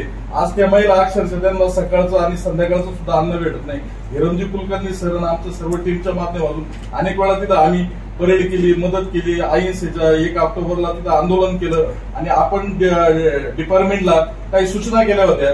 त्यांचे बॉडी घेणं, तडी पार करणं, अनेक गोष्टी केल्या होत्या. तुम्ही फक्त धातूर मातूर केसेस दाखवता, एवढं आम्ही केलं तेवढं केलं, आम्हाला काय माहिती. आता सगळ्या गोष्टी माहिती असताना हे होत नाही आणि म्हणून आमची खंत आहे. आमचा तुमचा काय वाद असायचं काम नाही, परंतु डिपार्टमेंटचे अधिकारी जरी कमी जरी संख्येने जरी असाल तरी तिथले सरपंच असेल, सर्व विभाग, आढळा विभाग, मुळा किंवा आदिवासी या विभागातले सगळे कार्यकर्ते तुम्हाला मदत करणार आहे आणि म्हणून तुम्ही याच्याकडे खरोखर लक्ष द्या. कारण की अतिशय म्हणजे संसार उघड्यावर आलेले, त्यांचं दुःख पावत नाही आणि म्हणून आता सुद्धा नदीला पाणी आलेलं आहे आणि अख्ख्या नदीच्या बेल्टमध्ये संध्याकाळची ही अवैध दारू सुद्धा विरगाववरनं तिकडनं तांबोळवरनं अशी जर आली, इंदुरी फाटा राजूर अशी तिकडून ती गाडी जाते. ती गाडी सुद्धा आता आमचे देशमुख साहेब म्हणले अजूनपर्यंत ती बॅन केली नाही किंवा जप्त केली नाही किंवा काय झालं नाही.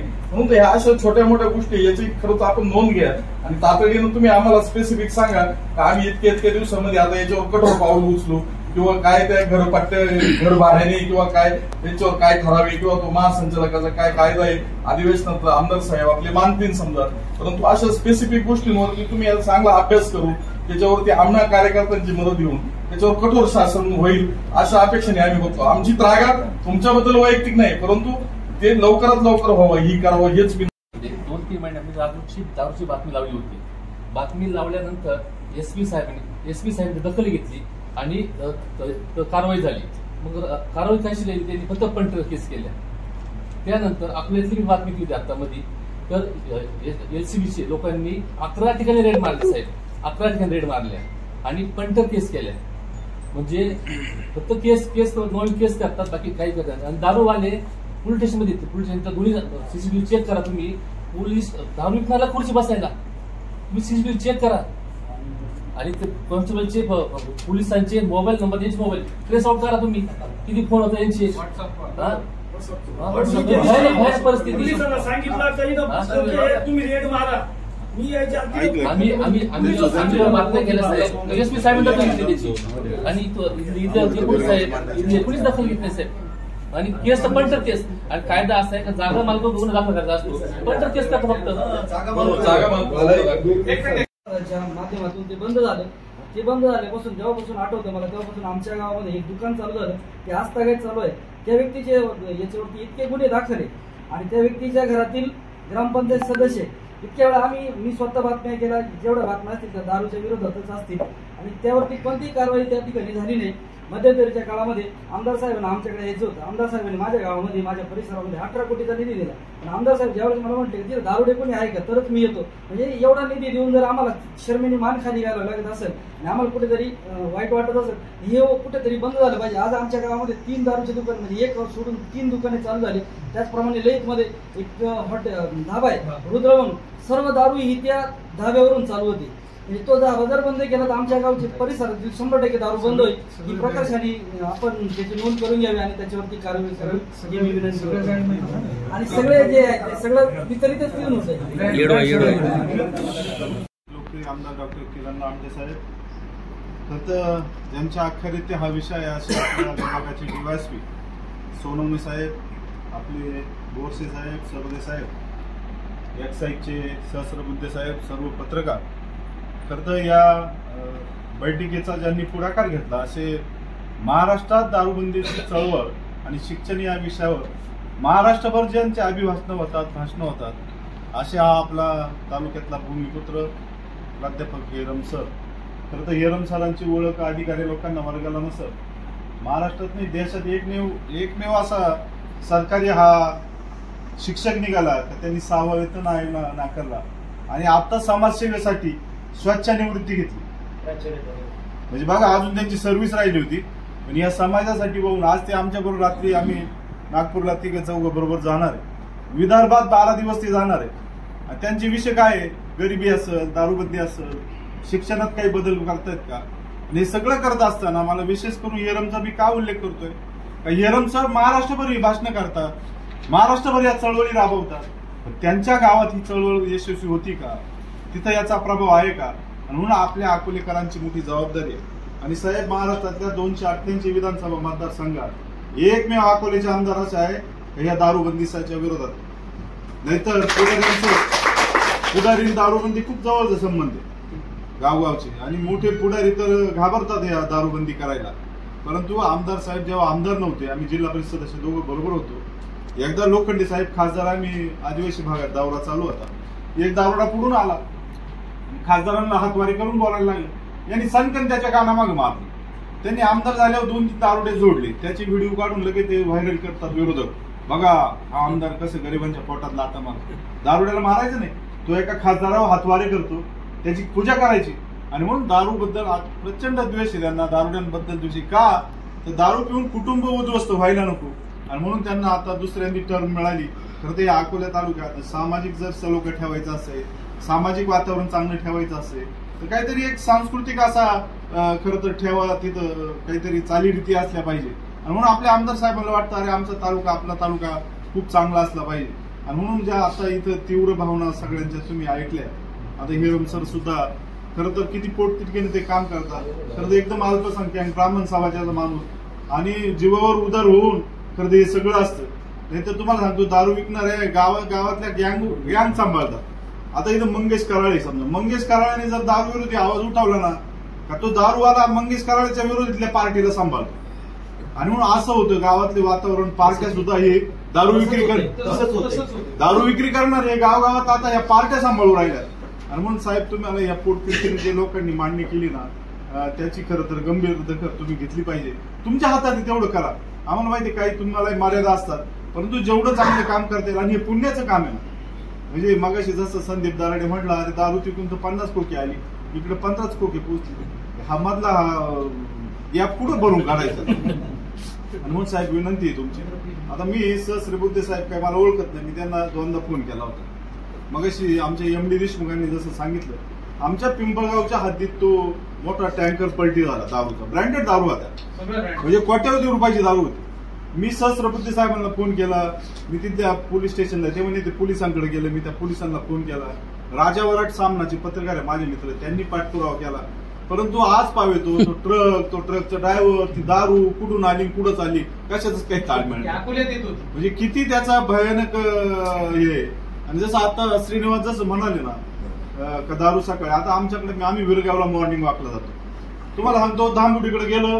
आता वाडा हा एक मोठा सांस्कृतिक ऐतिहासिक नाव आहे. वाडा असं म्हणलं जातं. आमच्या गावाला पुढे गेला तर वाड्यावर गेलो म्हणतात. म्हणजे दारुड्यांनी जिथे त्या पेट्रोल पंपावर दारू विकली जाते ना, त्याला वाडा शब्द म्हणजे बघा, वाड्याचा सुद्धा बदनाम या दारुड्यांनी केलं. आणि आमच्या विरगावला मॉर्निंग वॉकला गेले ना, सकाळी दिवस उजाडायच्या आत पंपाकडे लोक दारू सकाळी 7ला रांगा राहतात. तसं ड्राय डेच्या दिवशी साहेब आमच्या तालुक्यात सगळीकडे दारू चालू. मग सहस्रबुद्धेंचा विषय सांगायचा राहिला, तो बी तुम्ही जरा घ्या. आणि गावगाव साहेब, जसं मग अनेक कार्यकर्त्यांनी सांगितलं, त्या बीटच्या त्या पोलिसाचे आणि दारू विकणाऱ्या लोकांचे सगळे संबंध. आणि तुम्ही ना एखाद्या पुढे कार्यकर्त्यांनी फोन केला ना, तो बीटचा पोलीस ऐकत नाही, दारूवाल्यांनी फोन करू दे, त्याचं सगळं काम आहे. आणि म्हणून इतकी असं व्हायला नको. म्हणून आमची विनंती काय या सगळ्यांनी, किंवा आमचं हेरम सर, आणि तुम्हाला सगळ्यांनी विनंती काय करतो, माननीय सोनवणे साहेब आले, साहेब हेरम सर महाराष्ट्रात फिरतात दारूबंदीसाठी, किमान त्यांच्या तालुक्यात तरी काही ना काही त्याचा प्रभाव पडला पाहिजे दारूबंदीला. व अकोल्याचं एक मॉडेल आपल्याला महाराष्ट्रात दाखवतील. अकोल्याचा आमदार व या दारूबंदीला किती पुढाकार करून त्यांचा तालुका किती चांगला करतायत असं मॉडेल आपल्याला महाराष्ट्रात दाखवतील. म्हणून माझी विनंती आहे, कार्यकर्त्यांनी जी तळमळ व्यक्त केली ती तुम्ही प्रभावीपणे राबवा. तुम्हाला काही अडचण आली, आमदार सरकार दरबारी आमदार साहेब मदत करतील. आता खासदार साहेब या ठिकाणी आले, खासदार साहेब तुम्हाला मदत करतील. परंतु या कार्यकर्त्यांनी तुम्हाला आता वाटलं असं, अरे पोलीस स्टेशनच्या विरोधात हे लोक बोलले, एक्साईजच्या विरोधात बोलले, ही तळमळ आहे. आणि म्हणून तुम्हाला टार्गेट करायचं नाही, पण तुमच्या हातात आहे, कायदा तुमच्या हातात आहे, तुम्हाला त्याच्यासाठीच नेमलंय. आणि म्हणून तुम्ही तातडीनं गांभीर्याने हा विषय हाताळावा आणि जास्तीत जास्त दारूबंदी अकोल्याची करावी. त्याचे श्रेय तुम्हालाही मिळेल, आमच्या आमदार साहेबांना मिळेल, आमचे हेरम सर असतील, विनय सावंत असतील, चळवळीत ह्या सगळ्या लोकांना त्याचं श्रेय मिळेल. आणि हेरम सरांना महाराष्ट्र सांगता येईल अरे माझ्या तालुक्यात असं असं झालंय, तुम्ही पण ते राबवा, एवढीच विनंती करतो. माझे 2 या ठिकाणी आपल्या प्रसिद्ध आमदार त्यांनी जी सभा ठेवलेली आहे हिरम कुलकर्णी सरांनी, आज दारूबंदीच्या बाबतीमध्ये चांगला उपक्रम त्यांनी आज मीटिंग घेऊन सर्वांना बोलवलं. या मीटिंगचं एक आम्हाला पण असं कळलं की प्रत्येकाची काय भावना असते आणि प्रत्येक वेळा पुढं काय चाललेलं आहे. प्रत्येक गोष्ट आपण या ठिकाणी बोलतो पण प्रत्यक्ष ते वरिष्ठापर्यंत येतात किंवा आमच्यापर्यंत अशी गोष्ट नसते. काही गोष्टी तुम्ही इथं सांगितल्या त्या माझ्यापर्यंत नव्हत्या आल्या आणि काही गोष्टी त्या ठिकाणी कारवाई झालेल्या नाही, त्याच्यावर आम्ही योग्य ती कारवाई करू. तसंच आम्ही इथले पोलीस स्टेशनचे PI साहेब, माननीय उपाधीक्षक साहेब यांच्याशी आम्ही कॉर्डिनेशन करून आम्ही दोन्ही विभाग एक्साईज आणि पोलीस विभाग एकत्रितपणे आम्ही एक विशेष मोहीम राबवून या अकोला तालुक्यामध्ये ज्या ज्या ठिकाणी अवैध धंदे चालू आहे यापूर्वी पण आपण केसेस केलेल्या आहेत. तर या आमच्या विभागाने आतापर्यंत एका वर्षामध्ये फक्त अकोला तालुक्यामध्ये 130 केसेस केलेले आहेत. याच्यामध्ये कमीत कमी 10 ते 15 लोकांवर आम्ही 93चे गुन्हे दाखल केलेले आहेत. त्याच्यामध्ये त्यांना 1 लाखाच्या वरती बॉन्ड पण SDM साहेबांनी घेतलेली. त्यांनी SDM साहेबांनी बॉन्ड घेतल्यानंतर सुद्धा त्यांच्यावर आपण कारवाई केलेली आहे. त्यांचा 1 लाखाच्यावर सर त्याच्यावर आपण शेतीचा त्यांनी जो जामीनदार होता त्याच्यावर सर आपण बोजा पण चढवलेला आहे. एवढं करून सुद्धा असे 2 नाव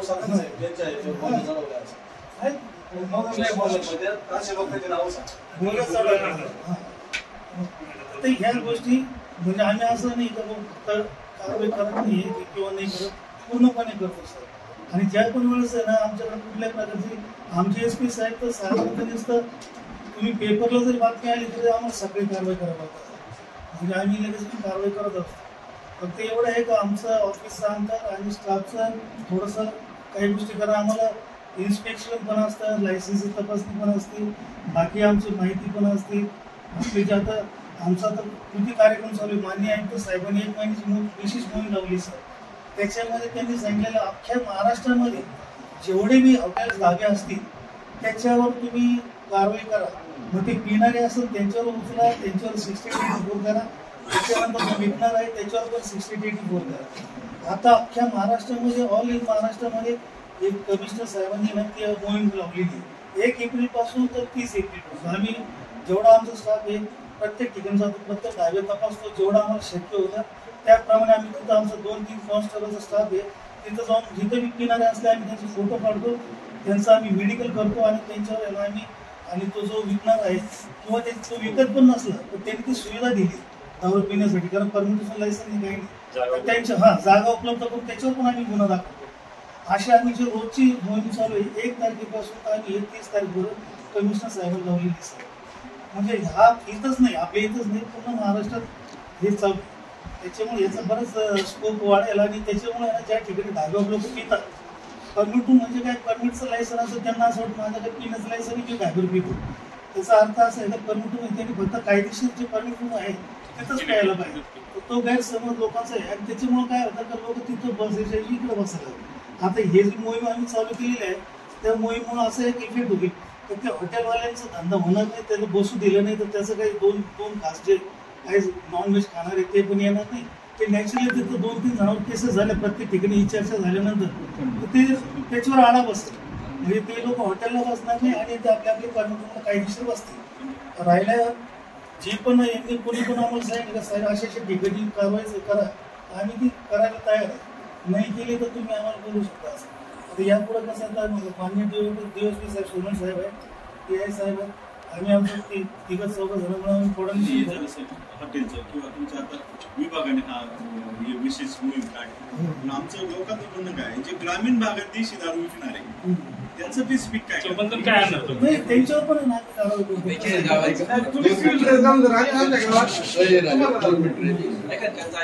साहेब आमचं म्हणणं आहे 100% प्रतिबंध आहे. त्याच्यावर तो माल असं डुप्लिकेट आहे असं आपल्याला म्हणता येत नसल्यामुळे आपण तो एक थोडासा मधला मार्ग म्हणून हे करतो. मी त्या 4 गोष्टी सांगू इच्छितो. जर 2024 मध्ये म्हणजे 2023 पेक्षा आमच्या जवळपास 16 केसेस जास्त झालेले आहेत. अर्थात आपल्याला आकडेवारी मान्य असो किंवा नसं काय तर काही फरक पडत नाही, कारण आमच्यावर जर असं प्रश्न आहे की धातूंमधून करायला जातात, त्याच्यामुळे आकडेवारी सांगून काही फायदा नाही. साहेब पण मी स्पष्ट ही गोष्ट मी स्वतः मान्य करतो. बरोबर. दुसरी गोष्ट तर आमच्याकडे सध्या सर मला सांगायचं म्हणजे एवढे आता आम्ही दारू जप्त केली आहे, आम्ही साहेब क्वालिटी केस केले आहेत, तर पोलीस स्टेशनमध्ये अक्षरशः दारू ठेवायला जागा नाही सर. आणि ती दारू नष्ट करण्यासाठी आम्हाला मान्य जज साहेबांना आम्ही पत्र देतो. तर मी जवळपास असे प्रत्येक गुन्ह्याचे असे 42 पत्र दिले आहेत सर. जी 1000पेक्षा वरची दारू असते ती नष्ट करण्यासाठी न्यायालयाची परमिशन लागते आणि 1000 मान्य आमचे एसडीपी सर नष्ट करतात. तर एसडीपी सरांना आम्ही जेवढे पत्रव्यवहार केले आहेत पूर्ण दारू आम्ही पंचनामा करून त्याचं व्हिडिओ शूटिंग करून बाकायदा ती नष्ट केलेली आहे. ज्याला काही पाहिजे असे पुरावे त्यांनी पोलिसांना यावं, त्यांना मी पुरावे दाखवणार. आमच्याकडून एक बाटली गायब होत नाही हे मला यातून सांगायचंय. दुसरी गोष्ट, जी दारू 1000पेक्षा जास्त किमतीची आहे म्हणजे ती 20,000 15,000 काही जी काही किमतीची असेल तर मान्य न्यायालयाला पत्र द्यावं लागतं सर. ती कारवाई चालू आहे. तर आम्हाला जर दुसरी बिल्डिंग भेटली तर आम्ही अजून जास्त प्रमाणात दारू पकडून तिथे साठवू शकतो सर. तर याच्यामध्ये आपल्या ज्या भावना आहेत आम्ही सगळं समजून घेऊ शकतो भावना. आता तुम्ही एक मला एक महत्वाचं सांगायचं आहे की याच्या मागे आपण जे म्हणाला असतात म्हणलात पोलिसांचे संबंध असतात किंवा संपर्क असतो, तर मी याच्यातून सांगणं मला की सगळ्या पोलिसांचा असं काही प्रकार नसतो किंवा प्रत्येकाचा संबंध असतो असंही काही नाही. जरा बेछूट आरोप करणं सुद्धा संपूर्ण चुकीचं आहे, याचं सगळ्यांनी लक्षात घ्यावं. आपण जे म्हणालात की बीट आमदार वगैरे यांचेही संबंध असू शकतात ते मी मान्य करतो. आम्ही सरांचे परमिशन घेऊन भविष्यात आदला बदली करायची इच्छा माझी आता जागृत झाली आहे की या पीठी त्या पीठला मिळतात जेणेकरून लागेल कमी होतील. हा एक मी निर्णय आम्ही लवकरच घेऊ. त्यानंतर दुसरी गोष्ट म्हणजे मी आपण जे जे हॉटस्पॉट दिले ते मी लिहून घेतले. याच्यामध्ये आमच्या वारंवार कारवाया चालू असतात, परंतु आम्हाला काही बंधन आहेत. माझ्या सरांनी सांगितलं की 7 वर्षाच्या कमी शिक्षा आहे त्याला आम्हाला अटक करता येत नाही. पहिल्या जुन्या कायद्यांमध्ये किंवा काही वर्षापूर्वी आम्ही अटक करू शकत होतो तेव्हा, परंतु आता ते नसल्यामुळे तर त्यांना थोडाफार म्हणजे कायद्याचा दाब कमी होऊ शकतो असं मला हरकत नाही. परंतु असं बी एक लक्षात आलेलं आहे की जे लोक कायम दारू विकतात तेच माणसं असतात जवळपास, तर त्यांच्यावर जवळपास बऱ्याच लोकांवर 10+ केस आहेत, 10, 12, 15 म्हणजे त्यांच्या आयुष्यभरातून भरपूर काही लोकांना अशी भीती त्यांना 100 सव्वाशे केस केले आहेत. म्हणजे काही मंडळी अशी आहे की त्यांना तुम्ही काही केलं तरी तो त्याचा धंदा सोडणार नाही. मला याचं असं नाही म्हणजे त्याचं उदारीकरण नाही करायचं सर, परंतु काही लोकांना ते त्याच्याशिवाय जगू शकत नाही अशा बी काही केसेस आहेत. तर यांच्यावर आमचं एकच ज्याच्यावर 2 किंवा जास्त केसेस झाल्या तर आम्हाला 93चा एक आम्ही माननीय एडीएम साहेबांकडे कलम 93 नुसार मुंबई दारू कायद्यानुसार त्याच्याकडे प्रस्ताव पाठवतो. असे कमीत कमी 37 प्रस्ताव मागच्या वर्षी पाठवले आहेत. आणि तुम्ही मग असे म्हटलं मग किती लोकांवर कारवाया झाल्या, याच्यावर मला सांगायचं आहे की ते आम्ही कंटिन्यू म्हणजे भयंकर काम असल्यामुळे आम्ही कंटिन्यू त्याचा हे पाठपुरावा करू शकलो नाही. तर तो पाठपुरावा आम्ही नक्कीच करू हे मी तुम्हाला सांगतो. त्यानंतर ब्रीच ऑफ बॉन्डची केस असते म्हणजे ज्यांच्यावर आम्ही एसडीएम साहेबांकडे प्रस्ताव ज्यांचे पाठवले आहेत, परंतु तरी सुद्धा त्याच्यानंतर केसेस झाल्या. सर मी असे 2-3 लोकांची नावं सांगू शकतो. मी अशा कारवाया केलेल्या आहेत. ते कोतूर जे खराब कंपनी आहे त्यांचं ब्रीच ऑफ बॉन्डचं मी मागच्या होते कोतूर गाव थोडं हॉटस्पॉट झालेलं आहे खरात आणि इतर समाजामध्ये. तर माझं त्यांच्यावर विशेष लक्ष आहे. त्यांच्या दर हप्त्याला सोमवार किंवा इतर वारी आम्ही बुधवारी आणि इतर वारी कायम केस करत असतो. तिथं म्हणजे कोतूरमध्ये सर खराब कंपनीचे जे दारू विक्री जे आहेत त्यांचे तिथं आम्हाला डायरेक्ट फिक्स पण लावावं लागतो सर. दर बुधवारी आम्ही फिक्स पण लावतो सर तिथं. ते म्हणजे एवढ्या प्रमाणात दारू विकतात. तर दारू सापडते आम्ही दर बुधवारी त्याच्यावर केस बी करतो, परंतु आम्हाला ते कायद्याच्या काही बंधन असल्यामुळे आम्हाला त्यांना सोडून द्यावं लागतं. आणि त्याच्यामुळे मी त्यांना सर त्यांचे ब्रीच ऑफ बॉन्डचे मी केस पाठवले आहेत. जर तर एसडीएम सरांनी जर पुढची कारवाई केली तर 100% त्याच्या गेल्या वर्षात किती कारवाई केल्या तर यावर्षी किती कारवाई केली सर? मागच्या कलम म्हणजे ज्याच्यावर माझा विष प्रयोग केला जातो, विष पाजून ठार माझा प्रयत्न केला जातो ते करून लागतं त्याच्यामध्ये, परंतु आमचे ते आचरण येत नसल्यामुळे ते आम्हाला त्याविषयी काही सांगता येणार विचार प्रॉब्लेमच तो इतका डुप्लिकेट आणि कशी ओळखायची. 6,72,982 रुपयाचा मुद्देमाल देखील जप्त केला. मुद्देमाल हा कायदेशीररित्या व्हिडिओ शूटिंगमध्ये नष्ट केला जातो. त्याचे सगळे पुरावे देखील मुदळे साहेब आमच्याकडे असतात. त्याप्रमाणे पोलीस स्टेशनला पंचांच्या उपस्थितीत ती दारू नष्ट केली जाते. निश्चितच आता जे काही गावं कुलकर्णी साहेबांनी जी माहिती काढलेली आहेत, काही ठिकाणी आम्ही ज्या कारवाया केल्या, जसं साहेबांनी सांगितलं 93चे प्रस्ताव करून जामीनदारांच्या बोजावर देखील प्रांत साहेबांनी बोजे चढवलेले आहेत. हे आमच्या राजूर पोलीस स्टेशनच्या हद्दीत ज्या कारवाया केलेल्या आहेत त्याच्यामध्ये सुद्धा या कारवाया मी केलेल्या आहेत. आमदार साहेब फार दारूबंदीच्या बाबतीत सेन्सिटिव्ह आहेत. ते वैयक्तिक मला फोन करून सांगतात आणि त्या वेळेला इव्हन कोणी जरी फोन केला तरी त्यावेळेला आम्ही त्या क्षणी त्या वेळेला ती कारवाई करत असतो. तरी सुद्धा अजूनही आपण आतापर्यंत आम्हाला जे सहकार्य केलं, जे मदत केलं, जे मार्गदर्शन केलं, यापुढे देखील करत राहा. आणि अशाच प्रकारे 100% जे कुलकर्णी साहेबांचं स्वप्न आहे ते सगळं आपल्या सगळ्यांचं स्वप्न आहे की 100% दारू जे तुम्ही जोमाने कराल, मनापासून कराल, त्याच्यात प्रशासनाची काय ताकद आहे की तो चालू ठेवेल. लक्षात आलं का?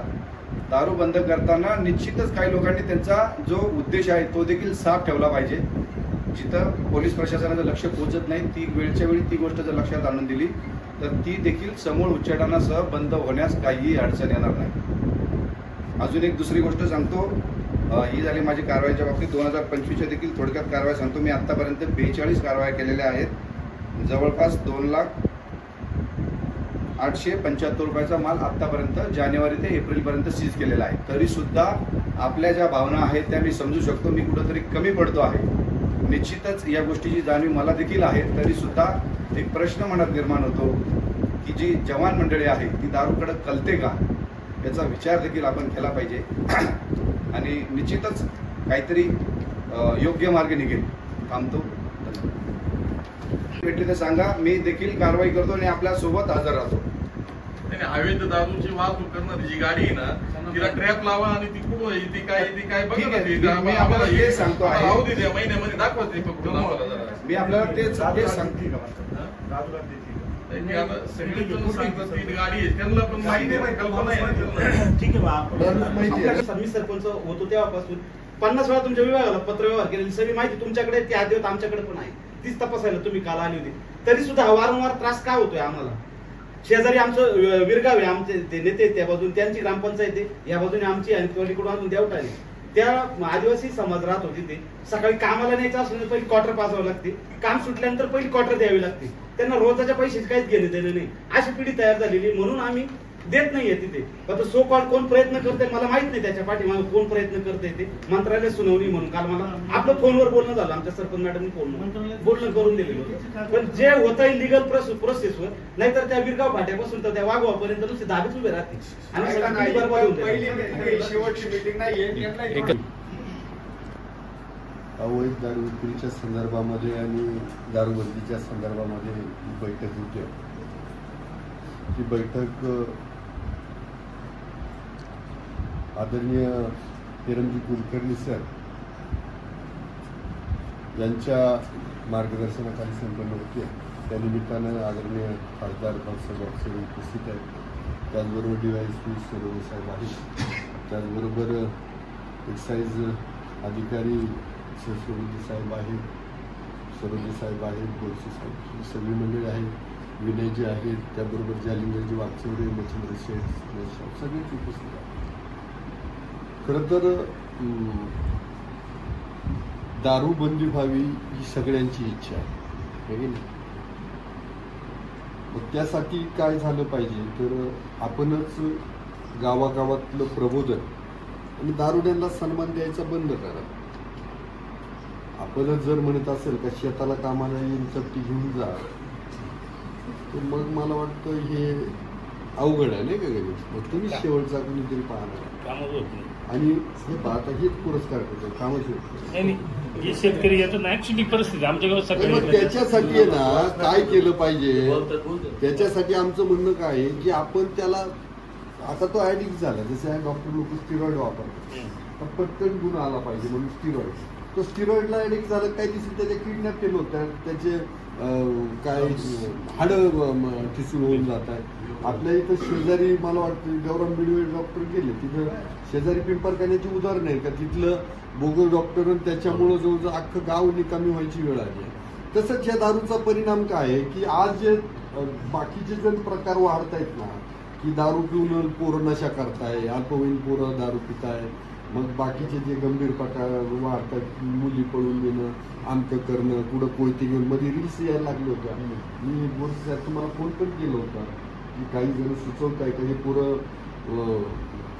असं कोयता हातात घ्यायचं आणि ते शस्त्रास्त्र हातात घ्यायचं आणि त्याचा धाक दाखवायचा, ते अनुकरण करताय कुणाचं तरी. ते आंधळ पोरं आहेत, नवीनच आता 16-17च्या दरम्यान ही व्यसनाधीन पोरं झाले.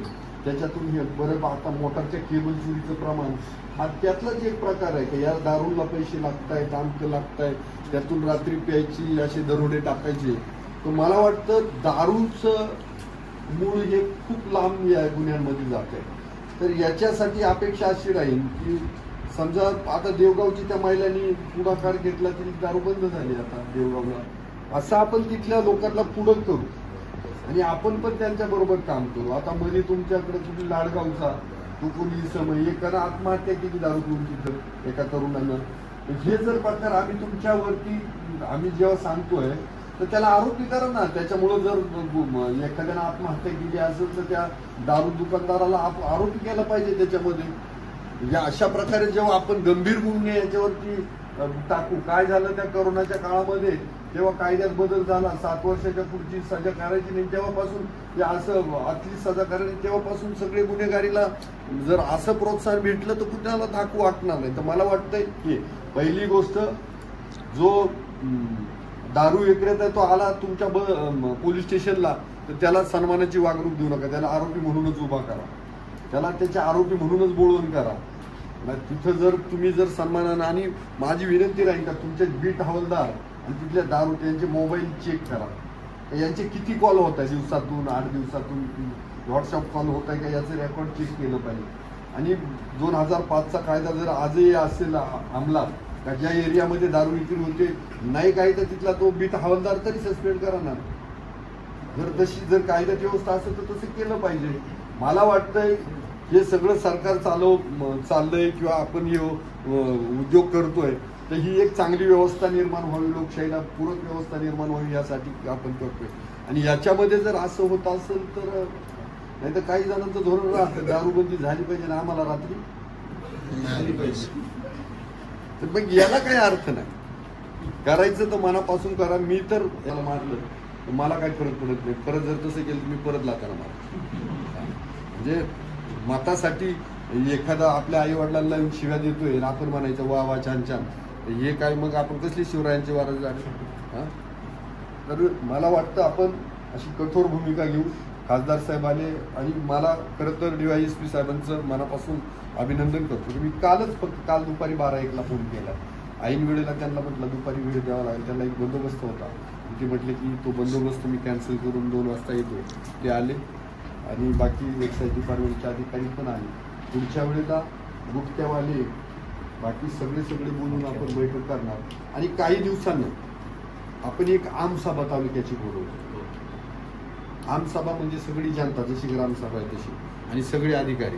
म्हणजे एकदाच मला ह्या अधिकारी जर जनतेला मोजत नसतील, म्हणजे मला साहेब हे सांगायचे की तुमच्यापासून माझ्यापर्यंत सगळेजण आपण सरकारचा पगार घेतो, म्हणजे ह्या लोकांची आपण नोकर आहे, ही माझी भावना आहे. ज्या अर्थ सरकारचा पगार घेतो त्या अर्थ आपण ह्या लोकांची नोकर आहे. त्यामुळे आपल्याला ह्या मायबाप जनतेसाठी काम करावं लागेल, ते आपल्याकडनं प्रामाणिकपणाने होईल ही अपेक्षा करतो आणि थांबतो.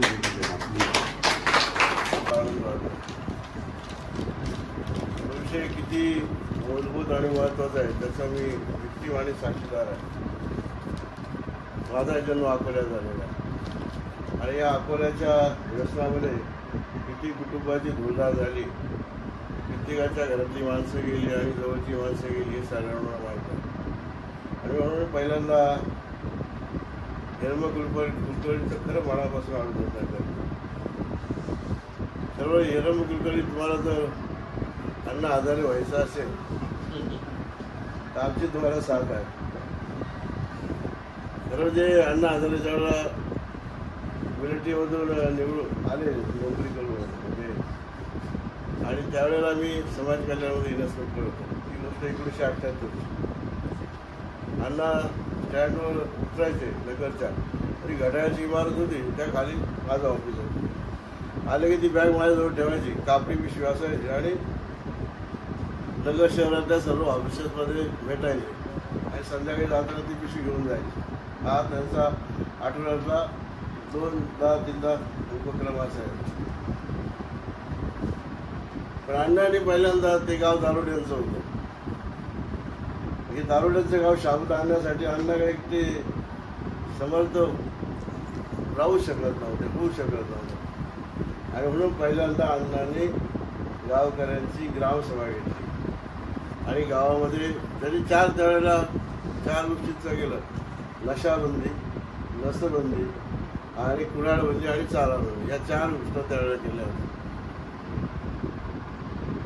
त्यातून त्यांनी गावामध्ये स्वतःला पूर्णपणे वाहून घेतला आणि त्यांनी कार्यक्रम जेव्हा गावामध्ये सुरू केला पहिल्यांदा तर त्यांना कुणी त्रास घ्या असेल दारुड्याने त्रास, दारुडे आणि दारुड्यांचे समर्थक.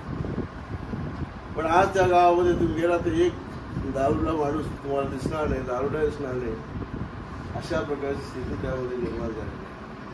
मग त्याची जेव्हा आपण विचार विमर्श करू, चर्चा करू, यामध्ये गाव किंवा यामध्ये आपण जे बसलेले कार्यकर्ते आहेत जनतेचा सहभाग फार महत्त्वाचा आहे, जनतेचा प्रतिसाद फार महत्त्वाचा आहे. आणि हा ही दारू जर बंद करायची असेल, पोलीस यंत्रणा, कायदे या सर्व गोष्टी आहेत, परंतु जनतेलाच या कायद्याला बांधून राहून आपल्यालाच यामध्ये किती तन्मयतेनं काय करता येते हे जर अत्यंत मनापासून केलं तर यामध्ये आपण यशस्वी होऊ. आपलं घर आपण नीट साफू ठेवलं पाहिजे. घरामध्ये जेव्हा दारू सुरू होते आणि दारूचा एकदा माणूस तो त्यामध्ये त्याचा विक्टीम झाला त्याला तो बाहेर पडू शकत नाही. त्यामुळे त्याला सरकार आहे, सरकारची धोरणं देखील बेजबाबदार आहे. त्यामुळे ज्यावेळेला ही संजीवनीची आणि कोपरगावची ही दारू सुरू झाली त्यामुळे तो मला ती बंद करायला पाहिजे असं बघायचं महत्त्वाचं आहे. राजकीय निर्बंधची चर्चा चुकीची नाही, परंतु या दारूच्यामुळे खऱ्या अर्थानं त्याने काय त्याला काय म्हणतात नाव भिंगरी वगैरे वगैरे बरंच नाव येते. मोसंबी, नारंगी ही जेव्हा प्यायला सुरुवात झाली त्यावेळेला रोज संध्याकाळच्या बसेस ज्या शहरातून गावामध्ये जातात त्यावेळेला त्यामध्ये फक्त एकच वास येतो म्हणजे दारूचा. तर बघा पूर्वी आम्ही एसटीतून जायचं प्रवास करायचो, संध्याकाळची एसटी भरलेली, जेव्हा ती खेड्यात चालली की सर्व लोक दारू पिऊन जाणार. आजही देखील दुकानं जी आहेत दारूची दुकानं सर्वात जास्त रागा हॉटेलला नाही, चहाच्या दुकानात सर्वात जास्त रागा संध्याकाळच्या वेळेला कुठे जाऊ दे मी निरीक्षण करतो त्यावेळेला त्या दारूच्या दुकानावर असते. तुम्हाला दिसत असते.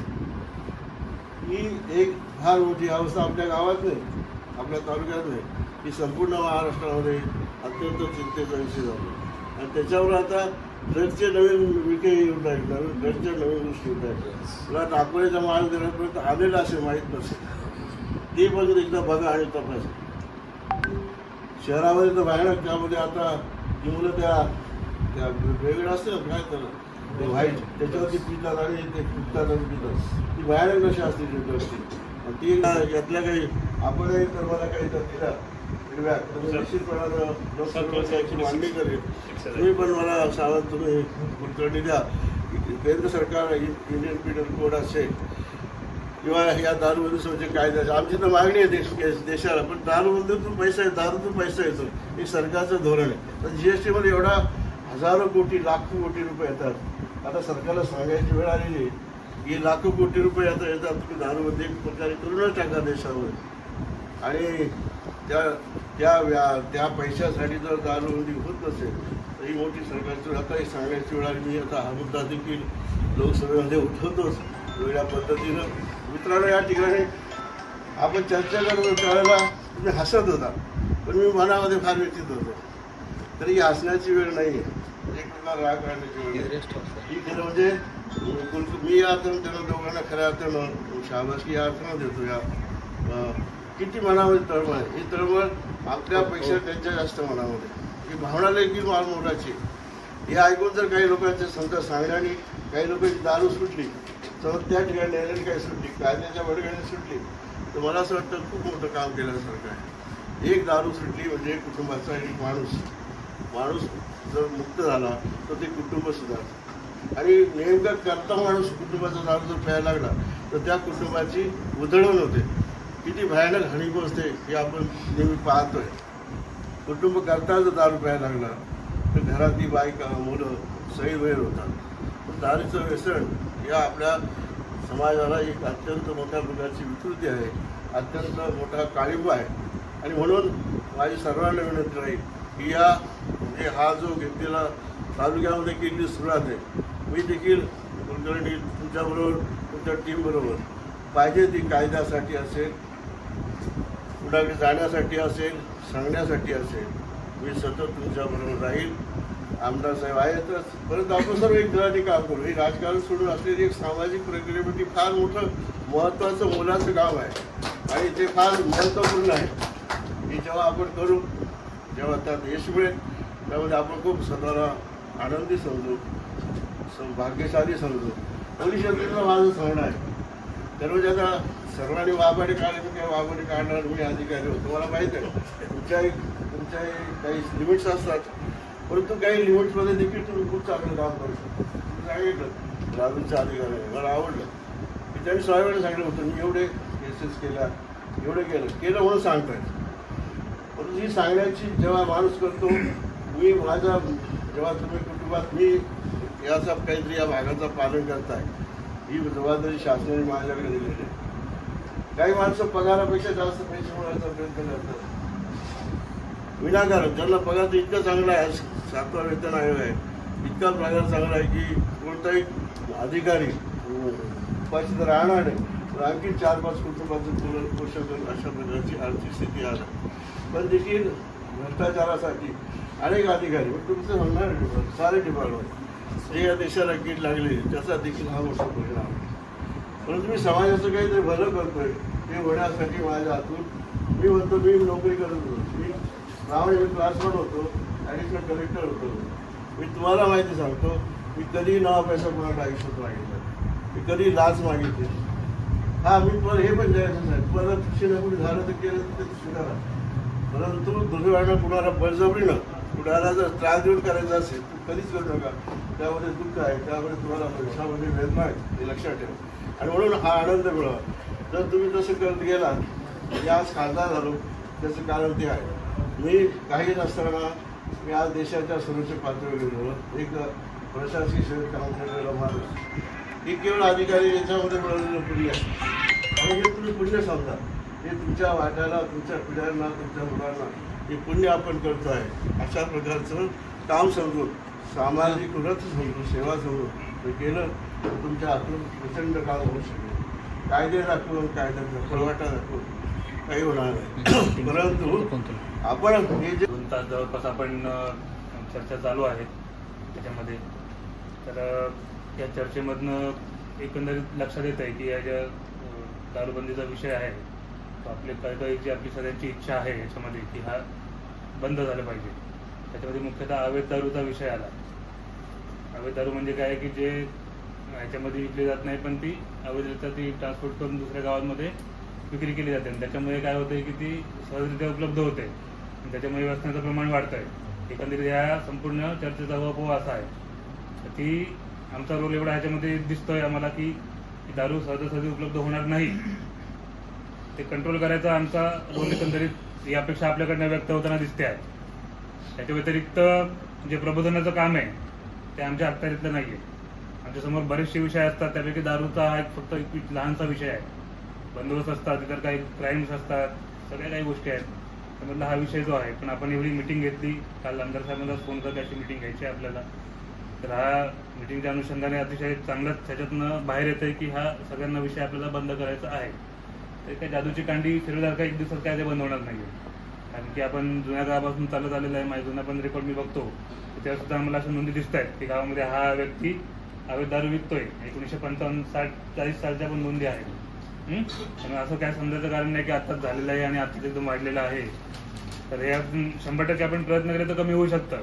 तर मला असं ह्याच्यामध्ये वाटतं की सगळ्यात इफेक्टिव्ह वे ह्याच्यामधला असा असतो की ग्रामपंचायत लेवलला ठराव झाला दारूबंदीचा गावामध्ये, तो खूप जास्त इफेक्टिव्ह आहे. पब्लिक प्रेशर क्रिएट होतं त्या गावामध्ये, जो विक्रेता त्याच्यावर पण क्रिएट होतं. आपण कारवाई करतो ठीक आहे, कारवाई केल्यानंतर त्याच्यावर जे आपण कायद्यानुसार आपलं बंधन आहे की आपण त्याला ठराविक त्याच्यापेक्षा आपण त्याला ठेवू शकत नाही, त्याला काही नोटीस देणं बंधनकारकच आहे. अटक केली त्याच्यावर आमच्या सुद्धा बंधनं आहेत. आपण जी काही प्रिव्हेंटिव्ह ऍक्शन आहे त्यानुसार आपण जात असतो, त्याच्यावर ते बॉन्ड घेत असतो, 93ची कारवाई करत असतो. पण काही जे ठराविक त्यांचा जो व्यवसाय तो झालेला असतो, त्याच्यामध्ये असं पण केलेलं आहे की हा जो दारू विक्रेता आहे त्याला आपण पुनर्वसन सुद्धा केलेला आहे. तो पण आपण एक प्रयत्न केला पाहिजे. त्याचा दारू विकतोय कायमस्वरूपी, तर त्याला तोच त्यांचा व्यवसाय झाला असेल, त्याला काहीतरी पर्यायी व्यवसाय कर असं सुद्धा आपण त्यांच्यावर प्रेशर आपण आणू शकतो. आणि याच्यासाठी आपण जसं ते मच्छिंद्र यांनी देशमुख सांगितलं की आता ते आपण त्या गावामध्ये आपण तसं केलं होतं की 6 महिने अजून तिथे हिंमत कोणाची झालेली नाहीये. त्याचं कारण एकच होतं की त्या गावामध्ये दारूबंदी ग्रामपंचायतने आणलेली होती. त्यावेळी त्या जोडून आपल्या पोलिसांच्या कारवाया, एक्साईजच्या कारवाया, त्याला आपण ते जोड देऊन आपण ते त्या लोकांना प्रेशर आणून ते बंद केलं होतं. तर आपण असा संयुक्त प्रयत्न या गावांमध्ये करू शकतो, जे आपण 46 गाव दिली सुरुवात म्हणून त्या गावांमध्ये आपण निश्चितपणे ग्रामपंचायत लेवलपासून चालू करू. आपल्या कारवाया ज्या आहेत, जे आपल्या पोलिसांचे ज्ञात आहेत आपल्या रेकॉर्डवरचे, त्यांच्यावर आपण कारवाई करणारच आहे. याच्या व्यतिरिक्त जे असतील आमच्या रेकॉर्डवर नसतील त्यांच्यावर आपण कारवाई करू, जेणेकरून हा जो दारू जी सहजरित्या उपलब्ध होते कशा प्रकारे आपल्याला कमी करता येईल निश्चितपणे आपण याच्यावर काम करू. याचा परिणाम आपल्याला निश्चितपणे पुढच्या काही येणाऱ्या महिन्यांमध्ये आपल्याला दिसणार 100% याची आपल्याला ग्वाही देतो.